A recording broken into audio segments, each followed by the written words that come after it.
லைஃப்பில் ஒரு turning point அப்படின்னா நம்ம இந்த மாதிரி ஒரு மொமெண்ட்டை தான் சொல்லுவோம்.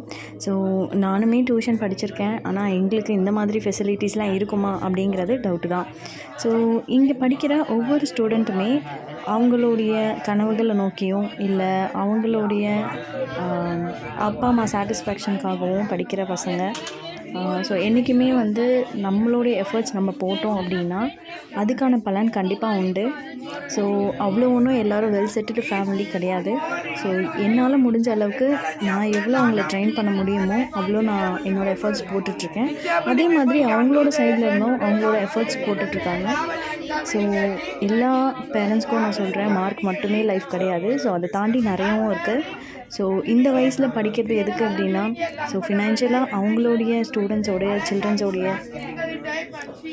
மார்க் வந்து ஸ்கோர் அதிகமாக இருந்துச்சு அப்படின்னா அந்த இடத்துல ஒரு ஃபீஸ் கம்மியாகுது அப்படிங்கிறதுக்காக நம்ம மார்க்கை தேடி தேடி தேடி போயிட்டுருக்கோம். ஸோ அந்த பாதையில் உங்களுடன் இந்த சான் அகாடமி.